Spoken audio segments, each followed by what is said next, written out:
बादशाह खा गया उस फल को। जब सेवक ने सोचा कि अंत में थोड़ा बचा मैं भी देखूं, बड़ा तीखा था, कड़वा था। लज्जा के मारे छुपिया बेचारा, अरे भगवान इतना कड़वा फल मैंने बादशाह को खिला दिया और ये खुशी खुशी खा गए। पूछा सरकार बड़ी गलती हुई मुझसे, मेरे अपराध को क्षमा कर दें, मैंने इतना तीखा फल आपको खिला दिया। बादशाह ने कहा भाई क्या बात करता है, रोज तो इतना मधुर इतना बढ़िया भोजन खिलाता था, अरे आज एक बार कड़वा ही खिला दिया, इसमें कौन सी बड़ी बात है। तेरे हाथ से मिले हुए उस फल का तिरस्कार कैसे करता, मैं सब खा गया। ठीक यही स्थिति है। देखो सैकड़ों लोग हजारों लोग खड़े हैं दक्ष के सम्मान में, ये नहीं दिख रहा है उसको कि मेरे लिए हजारों लोग खड़े हैं मेरे स्वागत में, एक आदमी नहीं खड़ा हुआ तो कौन सी बड़ी बात है। हम घर में हैं, गृहस्थी में हैं, आंख मूंदने की कला भी हमको आनी चाहिए महाराज, अवॉइड करने की कला भी आनी चाहिए। हर काम के पीछे, हर बात के पीछे हाथ पैर धो करके टूट नहीं पड़ना चाहिए ना। अब जब तक गंगा बाटी नहीं हो जाएगी मैं भोजन नहीं करूंगा। अब बताइए भी कोई बात है। अब जब तक घर में चूल्हा नहीं बढ़ जाएगा मैं भोजन नहीं करूंगी। ऐसा लोग करते कि नहीं करते? कितनी गंदी बात है, ये करने की कोई जरूरत नहीं है। सीधे सीधे परमात्मा ने जो भी दिया है, सुख दिया है कभी स्वीकार, दुख दिया है कभी स्वीकार।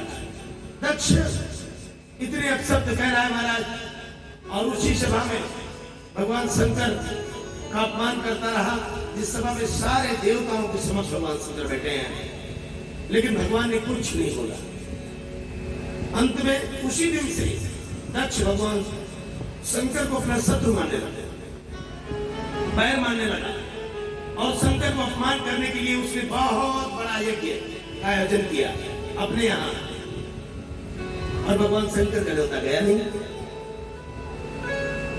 और महाराज जब आपकी अपनों से छिड़ जाए, जैसे आप भी दो भाई हो और दो भाई लड़ने लगे, तो तीसरे लोग महाराज ऐसा मजा लेते हैं जिसे कोई सीमा नहीं, और तीसरे लोग को मजा लेने का मौका तो आपने ही दिया है ना।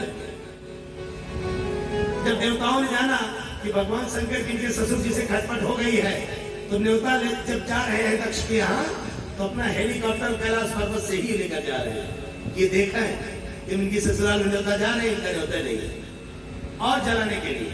ये भी कथा बताती है कि अपने घर के विवाद को, अपने मन के ताप को, अपने मन के संताप को कभी दूसरों से कहना नहीं चाहिए। दूसरे क्या करेंगे? दूसरे हंसेंगे, दूसरे खिल्ली उड़ाएंगे। अपने घर के विवाद को कभी सार्वजनिक नहीं होने देना चाहिए, उसको अपने घर में ही बैठकर सुलझा लेना चाहिए। नहीं तो दूसरों को, दुष्टों को अवसर मिल जाता है आपके बीच में और भी ज्यादा आग लगाने की। सब लोग विमान को ऊपर से लेकर जा रहे हैं। अब सती को पता है कि मेरे पिताजी के यहाँ यज्ञ है, और महाराज बिटिया के मायके में कुछ हो और बेटी कैसे जिंदा रहेगी बिना उठ गए। इनको बड़ा लगाव होता है अपने मायके से। बेटी ने सोचा कि मैं जाऊंगी, स्वामी दक्ष जी के यहाँ यज्ञ हो रहा है, मेरे पिताजी के यहाँ यज्ञ हो रहा है, आपके ससुर जी बहुत बड़ा यज्ञ कर रहे हैं, आपको चलना चाहिए। भगवान शंकर ने कहा देखो देवी चलना तो चाहिए, लेकिन चूंकि न्योता आया नहीं है, मैया ने कहा कि देखो महाराज गुरु के यहाँ, मित्र के यहाँ, सगे संबंधियों के यहाँ न्योते की क्या परवाह करना। भगवान शंकर ने कहा देवी तुम एकदम ठीक कह रही हो, बिल्कुल नहीं चिंता करनी चाहिए निमंत्रण की, लेकिन अगर मन में कभी कोई बैर हो, कोई खटास हो, तब चिंता करनी चाहिए, क्योंकि बिना निमंत्रण के वहां जाने पर अपमान होने का भय रहता है। लेकिन देवी सती नहीं मानती है, अंत में जाती है। हमारा पति प्रतिकूल भलाई नहीं। आज भी जो स्त्री अपने पति के प्रतिकूल आचरण करती है, वो अपने जीवन में कभी भी सुखी नहीं रह सकती, ना उसे कभी सम्मान मिलेगा इस संसार में। सम्मान अगर मिलना है तो चाहे महाराज लूला लंगड़ा कैसा भी पति हो, अगर वो पति के आश्रय में है तो उस स्त्री को जीवन भर हमेशा सम्मान मिलेगा संसार में। लेकिन अगर कोई स्त्री यह चाहे कि मैं अपने पति से विमुख होकर के सम्मान चाहूं, तो ये कभी नहीं मिल सकता।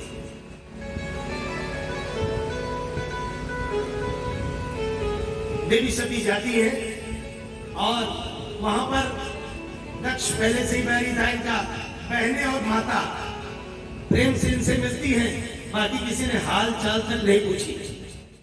देवी सती पर कोई फर्क नहीं पड़ा, आगे बढ़ती है, यज्ञशाला की शोभा देखती हैं, तब भी कोई फर्क नहीं पड़ा।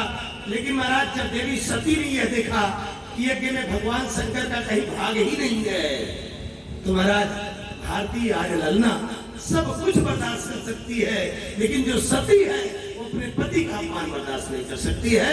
माता सती को इतनी ग्लानि हुई कि हे दक्ष, तू इतना अभिमानी हो गया कि मेरे पति भगवान शंकर, जो देवों के भी देव हैं, जिनका प्रलय में भी नाश नहीं होता है, जो शाश्वत है, नित्य है, उन भगवान शंकर का तूने तिरस्कार किया और अपने पति का तिरस्कार होता हुआ देखकर ये कोई भारत की नारी जीवित रह ही नहीं सकती है। और यज्ञशाला के उत्तर में भगवती बैठी, योगाग्नि से अपने शरीर को भस्म कर लिया। भगवान शंकर को सब पता था, गणों को भेजा, यज्ञ का विध्वंस हुआ, दक्ष का सिर काट दिया गया, बकरे का सिर लगाया गया, स्तुति करी दक्ष ने, भगवान शंकर ने क्षमा किया। बंधुओं, ये कथा महात्मा विदुर जी को मैत्रेय मुनि सुना रहे हैं।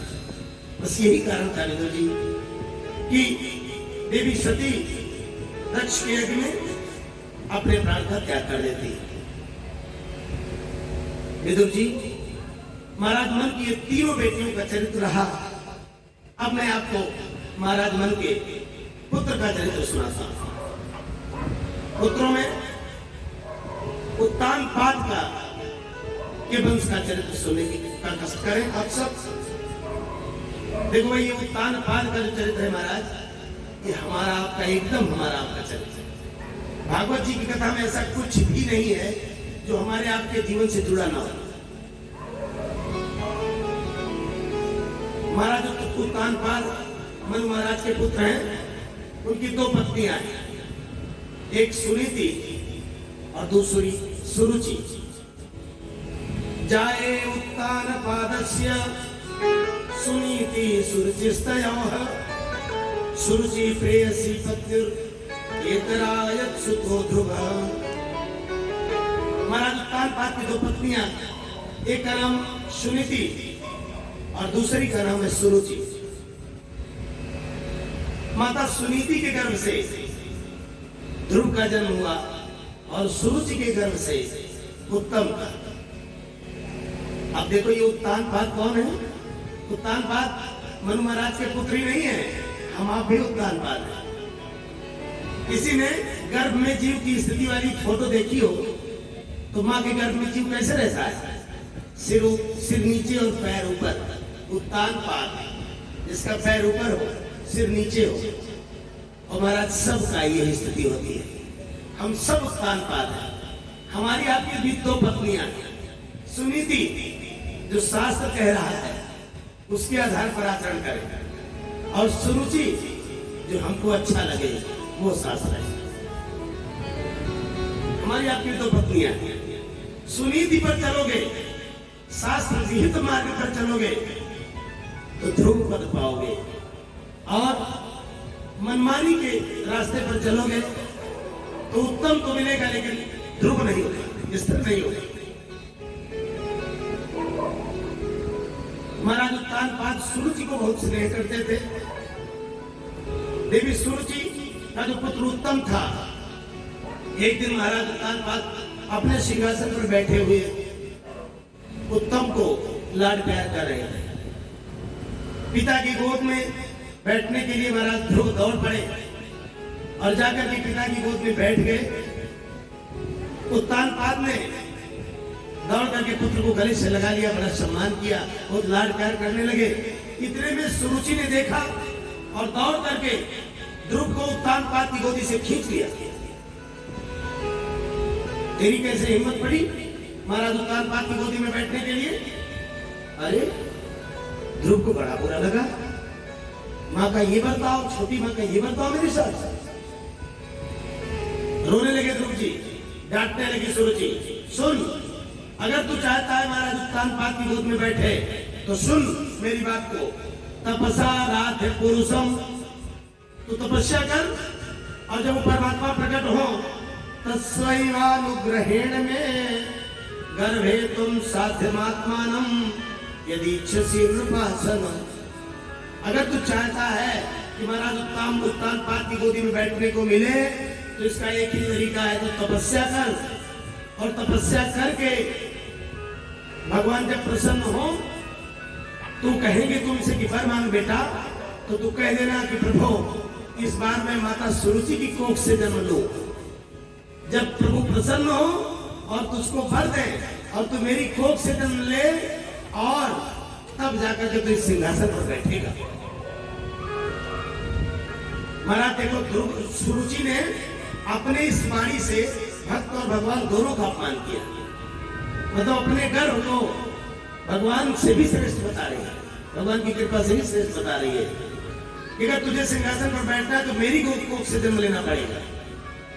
अब तो महाराज माता के द्वारा इस प्रकार के बाणों से विधे हुए ध्रुव जी रोते हुए अपनी मां सुनीति के पास गए। मातु सपत्न्या सदुरुक्ति विद्धा श्वसन रुचा रुखा दंड हतो यदाहि हित्वामि संतम पितरम सन्नवाचम जगाम मातु प्ररुदन सकाशम। ध्रुव जी महाराज रोते हुए अपनी मां के पास गए। मां ने पूछा, पुत्र क्या हुआ, क्या हुआ बेटा, तू रो क्यों रहा है लाल? ध्रुव ने कहा, मां मुझे छोटी मां ने बहुत डांटा आज। पूरा वृत्तांत ध्रुव ने बता दिया। अब देखो बंधुओं, इसका ये कहानी इसलिए महत्वपूर्ण है, इससे सीखो। माता सुनीति ने जब अपने पुत्र के मुंह से यह सुना कि सुरुचि ने बड़ा अपमान किया, बहुत डांटा, और मैं पिता की गोद में बैठ रहा था, मुझे नीचे उतार दिया, तब तो माता सुनीति ने क्या कहा जानते हो? सुनीति ने कहा, बेटा तू अपनी मां के लिए इतना बुरा भला क्यों कह रहा है? अरे बेटा, तेरी छोटी मां ने ठीक ही तो कहा। अरे बेटा, मैं तो मिट्टी के पुतले वाले पिता से तेरा परिचय करा रही थी, तेरी माता ने उस परम पिता के बारे में कहा है, उसने ठीक ही तो कहा। अरे बेटा, जो बात मैं आज तक तुझको नहीं बता पाई वो तेरी छोटी मां ने बता दिया। तेरी छोटी मां ने अगर ये कहा कि तू दुर्भागिनी का बेटा है, तो मैंने क्यों अपने को सौभाग्यशाली माना? अरे बेटा, तू भी एक ही काम कर, तपसा राधे पुरुषम, उस परम पुरुष की तपस्या कर और उन परमात्मा की गोदी में बैठने की योग्यता हासिल कर बेटे। तो इन मिट्टी के पुतलों की गोदी में बैठने के लिए क्यों परेशान? और महाराज ध्रुव से जब मां ने कहा, 5 साल के ध्रुव से मां कह रही है कि बेटा तेरी मां ने ठीक कहा है। देखो महाराज, माताओं के यहाँ ज्यादातर झगड़े इसी बात के होते हैं कि तूने मेरे बेटे को डांटा कैसे। देवरानी जेठानी में ज्यादातर झगड़ा इसी बात को होता है कि तूने मेरे बेटे को डांटा क्यों, कौन होती हो तुम? और देखो सुनीति क्या कह रही है, कह रही बेटा वो तेरी छोटी मां है, उनको अब शब्द नहीं कहने चाहिए। अरे लाल, उन्होंने ठीक ही तो कहा, तू इन पिता के चक्कर में क्यों पड़ा है? तू परम पिता के बारे में क्यों नहीं सोचता? ध्रुव ने कहा, मां वो परम पिता मुझे मिलेंगे कहां? अरे बेटा, वो सब जगह है, कहीं भी मिल जाएंगे तुमको। मां वो सब जगह कैसे? सुनीति कहती, बेटा जहां भी तू चाहेगा भगवान तुझे वहीं मिल जाएगा। मां मैं समझा नहीं। 5 साल के तुमको सुनीति समझा रही थी, बेटा दूध के कण कण में मक्खन होता है कि नहीं? मां होता है, तो दिखता क्यों नहीं? मां ने कहा, बेटा दिखेगा कैसे? दिखेगा तो तब जब उसकी प्रक्रिया होगी तब मक्खन निकलेगा। लेकिन ये बता बेटे, होता है कि नहीं मक्खन? ध्रुव ने कहा, हाँ मां होता तो है, लेकिन दिखता तो नहीं ना। हाँ मां दिखता तो नहीं बेटे, जैसे दूध के कण कण में मक्खन है लेकिन दिखता नहीं है, वैसे ही संसार के कण कण में भगवान है, उसे प्रकट करना होगा। अच्छा एक बात बता बेटा, फूल में सुगंध होती है कि नहीं? ध्रुव ने कहा, हाँ मां सुगंध तो होती है। सुनीति ने कहा, बेटा सुगंध दिखती है? ध्रुव ने कहा, नहीं मां सुगंध दिखती तो नहीं है। बेटा सुगंध दिखती तो नहीं है, लेकिन ये सत्य है कि नहीं कि सुगंध फूल में है? बेटा जिस प्रकार फूल में सुगंध है, दही में मक्खन, दूध में मक्खन है, ठीक इसी प्रकार संसार के कण कण में सरकार है। इनको प्रकट करने वाला होना चाहिए। बस बेटा तू भगवान का भजन कर, जा चला जाओ तो जब तक न पाले तब तक तू वापस मत लौटना। ईशावास्यमिदं सर्वम यत्किंच जगत्याम जगत, ये परमात्मा का शाश्वत आवास है। इस संसार के कण कण में भगवान विराजमान है। बस उनको खोजने वाली निगाह चाहिए। अब देखो बंधुओं, छोटी सी माँ छोटे से बच्चे को माँ कितना बढ़िया संस्कार दे रही है। इसीलिए कहता हूं महाराज, अपनी संतानों को सुविधावान नहीं संस्कारवान बनाओ। अपने बच्चों को, अपनी बेटियों को सुविधावान नहीं संस्कारवान बनाओ। इनको इस बात का शौक पालो इनके मन में कि बेटा बड़ों के पैर छूने चाहिए, बड़ों का आदर करना चाहिए, सम्मान करना चाहिए, बड़ों को प्रणाम करना चाहिए। ये सिखाओ अपने बच्चों को। और अगर हमने संस्कारवान नहीं बनाया अपनी पीढ़ियों को तो हमको पछताना पड़ेगा। आज मां सुनी थी, कितनी अच्छी बात बता रही है ध्रुव को, बेटा तू भगवान को पाले। इतने छोटे से बच्चे को, 20 साल के बच्चा अगर बेंगलोर जाने लगे पढ़ने के लिए तो मां कहती है ना भैया अपने बेटे को नहीं भेजेंगे। इतना, लेकिन देखो 5 साल के बच्चे को सुनीति मां कह रही है बेटा तू भगवान को पालेगा। और महाराज गुरु, माँ और पिता के बाड़ी पर भरोसा करने वाला इंसान कभी जीवन में घाटे में नहीं रहता है। इतना भरोसा अपनी माँ की बाड़ी पर। निकल पड़े ध्रुव जी और चले जा रहे वन में, जंगल में, वीरान जंगल में पहुंचते हुए जा रहे हैं। और इतने में देवर्षि नारद जी उधर से जा रहे थे। छोटा सा 5 साल का बालक जंगल में, इस वीरान जंगल में जहां कहीं हिंसक पशु घूमा करते हैं, देख करके नारद जी को बड़ा आश्चर्य हुआ। अरे ये तेजस्वी बालक कौन है? नारद जी आए और उस बालक को देख करके पूछा, पुत्र कौन हो तुम? ध्रुव ने अपना नाम बताया। देवर्षि नारद ने कहा कहां जा रहे हो? ध्रुव ने कहा भगवान को ढूंढने जा रहा हूं। अरे बेटा भगवान कहां मिलेंगे तुमको? ध्रुव ने कहा कि वन में मिलेंगे, मेरी मां ने कहा है। देवर्षि नारद जी ने कहा हे बेटा, नाधुनाप्यो मानम ते सम्मानम वापि पुत्र का लक्ष्यामा कुमारस्य सत्वस्य क्रीडनादिषु। ए बेटा, भगवान बाजार में मिलने वाला सामान नहीं तुमको ऐसे ही मिल जाएगा। अभी तुम्हारे खेलने खाने की उम्र है, तू लौट जा।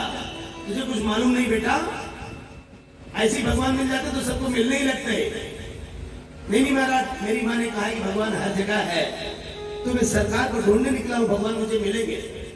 नारद जी ने कहा ना बेटा, भगवान तुझको नहीं मिलेंगे। मुनया पदवीम्यस्य निसंगे नुरो जन्म भी।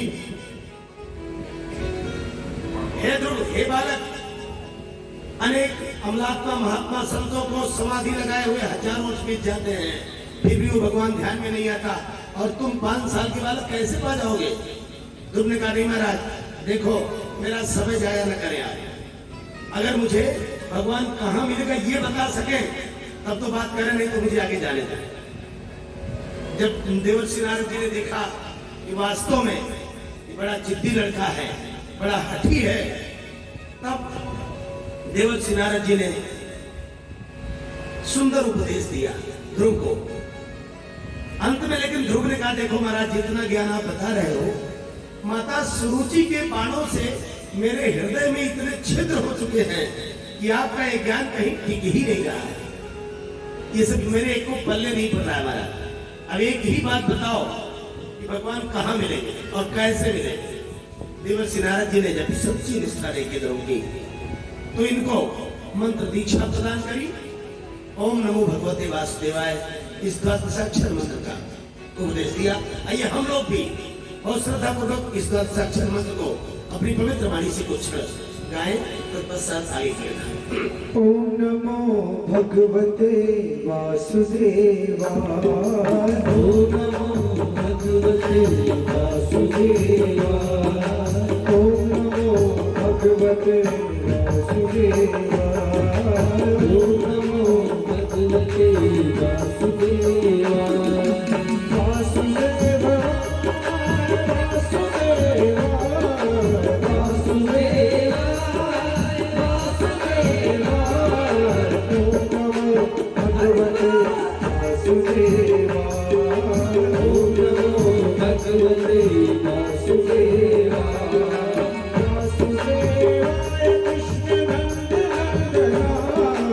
वासुदेवाय कृष्ण नंदना वासुदेवाय कृष्ण नंदना वासुदेवाय कृष्ण नंदना ओम नमो भगवते वासुदेवाय ओम नमो भगवते वासुदेवाय ओम नमो भगवते वासुदेवाय ओम नमो भगवते वासुदेवाय वासुदेवाय कृष्ण नंदना वासुदेवाय कृष्ण नंदना वासुदेवाय हरि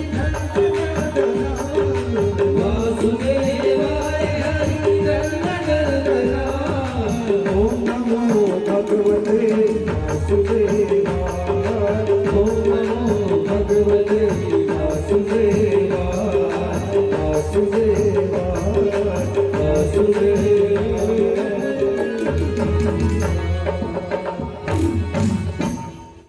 बोलो लक्ष्मी नारायण भगवान की जय इस द्वादशाक्षर मंत्र का उपदेश दिया ध्रुव जी को और बोले हे पुत्र तो इसी महामंत्र का जप कर भगवान तुझे जरूर मिलेंगे। ध्रुव जी ने कहा महाराज किधर जाऊं, कहां मैं तपस्या करूं, कहां भगवान मिलेंगे। तब नारद जी ने कहा तत्तात गच्छ भद्रम ते यमुनायास्तटं शुचि पुण्यम मधुवनम यत्र सानिध्यम नित्यदारे। एतात तुम परम मोक्षदानी मथुरापुरी में जाकर यमुना जी के परम पावन पुलिन पर स्थित मधुबन में बैठ करके भगवान का भजन करो, तुझे भगवान जरूर मिलेंगे। अब तो ध्रुव जी मथुरा जाते हैं और मधुबन में बैठ करके भगवान का भजन करने लगे। गुरु जी के द्वारा दिए गए उसी मंत्र का जप करने लगे। समय बीतता गया, ध्रुव जी ने नियम पूर्वक तपस्या करना शुरू किया और महाराज तिरात्रांते कपित्थ बदरासन 3 दिन में अब एक बार फलाहार करने लगे। ध्रुव जी महाराज एक बार फलाहार करते, 3 दिन तपस्या करते। 1 महीने तक ध्रुव जी ने ऐसे तपस्या करी। जब दूसरा महीना लगा महाराज तो नियम और कठोर कर दिया। द्वितीयं च तथा मासम खस्ते खस्ते अर्भको दिने।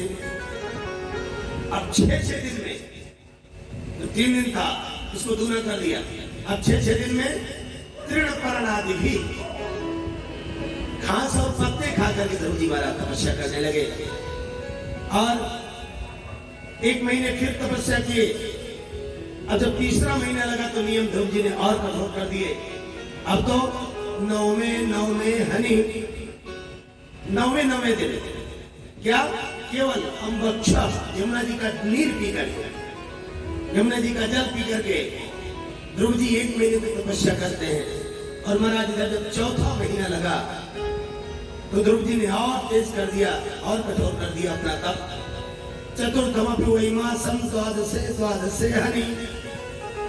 4थे महीने तो 12 दिन में एक बार 12 दिन में व्रत करते और फिर 1 दिन वायु का आहार करते, हवा पीते। इस प्रकार 1 महीने तक तपस्या की ध्रुव जी महाराज ने।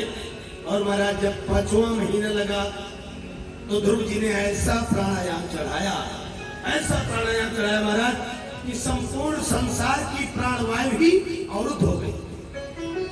त्राई मच गई सारे लोगों में। सारे देवता भाग करके दौड़ करके नारायण के पास गए। हे प्रभु ये क्या हो रहा है? चारों तरफ त्राई मच गई, प्राणवायु ही रुक गई। अब प्राणवायु रुकने का तो अंदाजा कोरोना काल में भैया सबने देखा है। प्राणवायु की, ऑक्सीजन की कितनी किल्लत थी, और ध्रुव जी महाराज ने सारे संसार की प्राणवायु रोक दिया। सब लोग भाग करके भगवान नारायण के पास गए। ध्यान भगवतो रूपम नाद्राक्षेत किंचिना परम। भगवान का ध्यान करने वाले ध्रुव को ये प्राणवायु रुक जाने के कारण सारे देवता भाग करके गए। देवताओं ने भगवान से कहा, नैवं विदामो भगवान प्राणरोधम चराचरस्याखिल सत्त्वधाम्नः विधेहि तत्त्वो वृजिनाति मोक्षम् प्राप्ता वयं त्वां शरणं शरण्यम्। हे शरणागत वत्सल भगवान हरि, हम आपकी शरण में हैं, आप हम सबकी रक्षा करें, क्योंकि सारे संसार की प्राणवायु रुक गई है। भगवान ने पूछा कैसे रुक गई है? देवताओं ने कहा ये तो हम भी नहीं जानते महाराज, इसीलिए आपके पास आए हैं। तो भगवान श्री हरि ने कहा, हे देवताओं, तुम बिल्कुल चिंता मत करो। औतान पादिर्मयि संगतात्मा। महाराज उत्तानपाद के पुत्र ध्रुव जी ने ही अपने तपस्या के बल पर सारे संसार की प्राणवायु को अवरुद्ध कर दिया है। अब बिल्कुल चिंता मत करें। और बंधुओं, भगवान ने जब ध्रुव जी की इस इतनी विकट कठोर तपस्या पर दृष्टिपात किया, तब तो परमात्मा स्वयं व्याकुल हो गए। और महाराज भागवत जी में लिखा है कि ध्रुव जी को दर्शन देने के लिए नहीं महाराज, ध्रुव जी का दर्शन करने के लिए मधोबनम भक्त दिदृक्षया।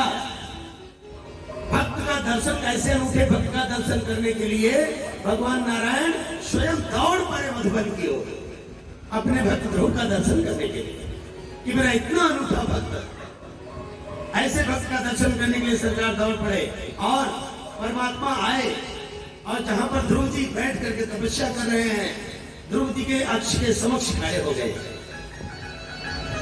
और जब परमात्मा आए तो महाराज ध्रुव जी के अंतर में परमात्मा की बाकी झांकी प्रकट हो गई। देखो भाई, इस कहानी का मतलब समझो। प्रभु आते हैं तो पहले अंदर आते हैं, तब बाहर आते हैं। प्रभु अंदर होते हैं तभी बाहर दिखते हैं। एक आदमी चश्मा बनवाने गया दुकान पर, तो चश्मे की दुकान पर बैठा था, दूसरा आदमी कुर्सी पर पहले से ही चश्मा टेस्ट करवा रहा था। तो दुकानदार ने वो गोल गोल जो छल्ला होता है उसको लगाया उस चश्मे में, और कहा वो दीवार पर जो लिखा है दिख रहा है? उसने कहा अभी नहीं दिख रहा है। दूसरा छल्ला लगाया, बोला अब दिख रहा है? बोला अभी भी नहीं दिख रहा है। तीसरा छल्ला लगाया, बोला अब दिख रहा है कि नहीं? बोला हाँ कुछ कुछ दिख रहा है। अच्छा, चौथा छल्ला लगाया, बोलो अब दिख रहा है कि नहीं?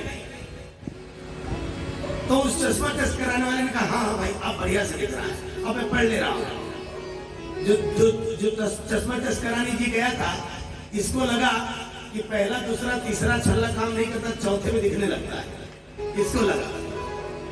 अब ये भी कुर्सी पर बैठा महाराज, बोला भाई मुझे भी चश्मा बनवाना है, तो एक छल्ला इसको लगाया, बोला नहीं।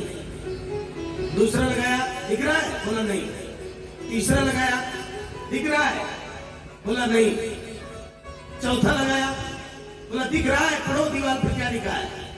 बोला नहीं नहीं दिख नहीं रहा, नहीं पढ़ पा रहा। तो उसने कहा भैया पढ़े भी हो, पढ़े हो कि नहीं तुम? तो बोला मैं तो पढ़ा नहीं हूं, मैंने तो ये सुना था कि चश्मा लगाने से पढ़ा जाता है, चश्मे से पढ़ा जाता है, बल्कि मैं पढ़ा नहीं हूं। उसने कहा अपा गले जब तू पढ़ा ही नहीं तो दीवार पर क्या पढ़ पाएगा? मेरे भाई, जो लोग ये समझते हैं कि चश्मे से पढ़ा जाता है, ये उनका भ्रम है। पढ़ाई अंदर होती है तब दिखती है बाहर, ज्ञान अंदर होता है तब ज्ञान बाहर दिखता है। भाई जब तुझे ज्ञान है ही नहीं, तेरे अंदर भगवान है ही नहीं, तो तुझे संसार में भी भगवान नहीं दिखेगा। जिसको अपने अंतर में, हृदय में भगवान को देखना नहीं आता, वो बाहर भी भगवान को नहीं देख सकता। ध्रुव जी के अंतर में सरकार आए और ध्रुव जी ने ध्यान लगाया, उस बाकी झांकी को देखते देखते ध्रुव घाटे नहीं है, मानो जन्म सफल हो गया। प्रभु की उस बाकी झांकी का दर्शन कर रहे हैं ध्रुव जी। धन्य है भक्तराज ध्रुव, धन्य है उस मां का संस्कार जिसके अक्ष के समक्ष स्वयं परमात्मा प्रतीक्षा रहता है। अरे पुत्र आंख तो खोल। ध्रुव तो तू आंख खोल ही नहीं रहा है। और ध्रुव आंख काहे खोले? जब वो अंदर देख रहा है तो बाहर नहीं देखिए। परमात्मा प्रतीक्षा कर रहे हैं। धन है माता सुनीति का संस्कार। क्या सरकार प्रतीक्षा कर रहे हैं कि ध्रुव तू मेरा दर्शन कर ले पुत्र, तू मुझे देख ले। सरकार इसलिए खड़े हैं। ध्रुव तो अंदर देख रहे थे। भगवान को एक याद आया, एक भगवान जब ये अंदर देख रहा है तो बाहर काहे देखेगा। तुरंत ही प्रभु ने उस झांकी को हृदय से अदृश्य किया। ध्रुव व्याकुल हो गए और उसी व्याकुलता में जब आंख खुली तो देखा सरकार सामने खड़े हैं। परमात्मा की वही बात की जाती जब अपने अक्ष के समक्ष देखा ध्रुव ने तो व्याकुल हो गए। वो परमात्मा जिसको पाने के लिए जन्म जन्मांतर तक योगींद्र मुनींद्र यतीन्द्र सचींद्र तपस्या रहते हैं, फिर भी वो प्रभु ध्यान में नहीं आते। और वो उदार परमात्मा 5 साल के बालक के समक्ष खड़े और ये कह रहे हैं ध्रुव तो देख तो मुझको। ध्रुव हाथ जोड़कर खड़े हैं और सामने सरकार विराजमान है। अब ध्रुव सोच रहे हे भगवान, मैया से सब कुछ तो पूछा था लेकिन ये तो पूछा ही नहीं कि जब सरकार मिलेंगे तो उनसे कहेंगे। भगवान जब मिलेंगे तो मैं उनसे कहूंगा क्या? ये तो मैं पूछने को ही भूल गया। ध्रुव जी हाथ जोड़े खड़े हैं, कुछ बोल ही नहीं पा रहे। जो गूंगे मीठे फल को रसांस गति ही भाव है। अनुभूत तो बहुत अच्छी हो रही है लेकिन बोले क्या? देखो ये कथा बताती है कि तू कुछ नहीं बोल सकता है। तू बोलना सीखा कब? जब तेरी माता ने कहा कि बेटा ये तेरे पिताजी हैं, तेरी माताजी हैं, तेरे दादाजी हैं, तेरे भाई हैं। बोलना तुझको जिसने सिखाया और तू इतना कलंकी निकला कि जब बोलने लायक हुआ तो कहता है खबरदार एक शब्द भी बोलना नहीं। तो उन्हीं को चुप कराता है जिसने तुझको बोलना सिखाया। क्या इसीलिए तेरे माँ बाप ने तुझे बोलना सिखाया था कि तू बड़ा होकर मेरी ही जुबान बंद करेगा? क्या इसीलिए तेरे माँ बाप ने तुझको उंगली पकड़कर चलना सिखाया था कि तू बड़ा होकर उनका ही चलना फिरना बंद कर देगा? तेरे पिता ने तुझको कंधे पर बैठा करके इसीलिए दुनिया दिखाई थी कि हे लाल तू दुनिया देख ले। इसीलिए दिखा रहा हूं कि जब मैं असक्त होऊंगा तभी नहीं कंधों पर बैठा कर बेटा तुझे भी ये दुनिया दिखा देगा। मेरे बुढ़ापे की लाठी बन जाना, मेरे बुढ़ापे का सहारा बन जाना। और तू कैसा निकला? भगवान नारायण ने सोचा कि अबोध है, कुछ बोल नहीं पा रहा है। सरकार ने अपनी 5 जनरेशन का स्पर्श करा दिया। ध्रुव जी के कोमल कोमल गाल से मस्पर्शम बालम कृपया कपोले। ध्रुव जी के कपोल में जैसे ही शंख का स्पर्श कराया ध्रुव जी की वाणी प्रकट हो गई। इसका भी मतलब समझो। ध्रुव जी बोल नहीं पा रहे हैं लेकिन शंख स्पर्श कराया सरकार ने तो बोलने लगे। मेरे भाई अब तो ये क्लियर हो गया ना कि तुझको जो वाणी मिली है ना ये प्रभु की कृपा मिली है। प्रभु की कृपा है। तू कभी बोल ही नहीं सकता था जब तक वो न चाहते। उन्होंने चाहा तब तू बोल रहा है। और अगर बोलने की क्षमता सरकार ने दी मेरे भाई तो तू अच्छा बोल, मीठा बोल, सुंदर बोल, ऐसा बोल कि किसी की पीड़ा को हर ले तेरी वाणी। ऐसा बोल भाई कि किसी के दुख की दवा बन जा। ऐसा बोल कि तेरी बोली को सुनने के लिए सब तरसे। ऐसा बोल कि तू बोलता रहे और सब सुनते रहे। इस वाणी को बीड़ा बना दे भाई, इस वाणी को बाण मत बना। क्योंकि सरकार ने बीड़ा बनाने के उद्देश्य से ही उसको वाणी दी। दूसरी बात यह है कि तू कुछ भी नहीं बोल सकता। तो जो समझता है ना कि मैं लेक्चर देता हूं तो लोग सुनते हैं, इतना भ्रम है। वो तो किसी से भी बुलवा सकता। वो परमात्मा गूंगे को चाहे तो यहीं से बैठा कर लेक्चर दिलवा सकता है। तो तेरे बोलने में बहुत बड़ी काबिलियत नहीं है। काबिलियत इनके श्री चरणों में, इनकी कृपा का फल है कि तू बोल पा रहा है। इंसान जो कुछ भी बोलता है भाई, उनकी कृपा का फल है। इसलिए मेरे भाई, इस वाणी को पीड़ा बना करके बोलो, इस वाणी को ऐसे बोलो कि किसी का काम बन जाए, इस वाणी को ऐसे बोलो कि राम प्रसन्न हो जाए, इस वाणी को ऐसे बोलो कि किसी का बड़ा से बड़ा दुख हल्का लगने लगे। अब तो जब संत का स्पर्श कराया तो ध्रुव जी महाराज बोल पड़े, यौन्तः प्रविश्य मम वाचमिमां प्रसुप्तां संजीवयत् किल शक्तिधरा सुधाम्ना अन्यान् सहस्रचरण चरणत् श्रवणत्वगादीन् प्राणान् नमो भगवते पुरुषाय तुभ्यम्। बोले भी तो कितना पवित्र बात बोले ध्रुव जी, योऽन्तः प्रविश्य मम वाचम इमां प्रसुप्तां। ये सरकार, मैं तो कुछ भी बोलना जानता ही नहीं था, आपकी ही कृपा है सरकार कि आपने मेरे अंतःकरण में प्रेरणा दी, मेरे अंतःकरण में प्रविष्ट होकर के आपने मुझे वाणी की शक्ति दी। और यही नहीं महाराज, मेरे हाथों में, पैरों में, बुद्धि में जो शक्ति है, ये शक्ति भी आपकी ही दी हुई है। अन्यान सहस्र श्रवणत्वगादि, मेरी इंद्रियों में जो शक्ति है सरकार, केवल और केवल आपकी दी हुई शक्ति है। और महाराज, लोग अगर ये देखते हैं कि मेरी भुजाओं में ताकत है, तो उनको लगता है कि मेरे सामने दुनिया में कोई दूसरा है ही नहीं। इसमें तरह कुछ नहीं भाई, एक नस ढीली करने की देवी है, एक नस तो नंगा भूलेगा शरद। उसके कृपा देखना हो तो देखो उनको, कैसे कैसे को भगवान ने बनाया है। और तो एक बार अपने को देख ले, तुझको भगवान ने कैसे बनाया। इसके बाद भी अगर तुमको लगता है कि भगवान कहीं नहीं है, सब झूठा है, तो तुम्हारा भ्रम है, धोखा है, तुम अपने को धोखा दे रहे हो। ईश्वर ही सब कुछ है महाराज। नहीं तो डॉक्टर की डायग्नोसिस में बीमारी कभी नहीं आएगी, जब वो चाहेगा तभी बीमारी पकड़ में आती है महाराज। दुनिया का सारा विज्ञान फेल है उसकी शक्ति के समक्ष। अगर ऐसा न होता तो बड़े बड़े लोग संसार से कभी जाते ही नहीं महाराज। बिंदु को सिंधु बनाने की शक्ति दुनिया का आज तक कोई धनाढ्य व्यक्ति नहीं बना पाया, कोई फैक्ट्री ऐसी नहीं बना पाई जो एक बूंद को 5.5 फीट का बना दे। केवल और केवल सरकार के श्री चरणों का फल है। मानना होगा तुमको, समय रहते मान लोगे तो बुद्धिमान कहे जाओगे, नहीं तो सब कुछ गंवा के होश में आए तो क्या किया। जब दांत निकल गए, वेदांती हो गए, हाथ पांव कांपने लगे, जीवा भी बस में नहीं है, बोल रहे हो राम निकल रहा है राम, तो क्या फायदा है उसमें जागने से। उसमें जागने से कुछ नहीं होना। आज समय है, अभी समय है, अभी से जाग जाओ और दुनिया बनाने वाले के श्री चरणों का श्रृंगार बन जाओ। अभी बहुत मौका है, नहीं तो पछताना पड़ेगा।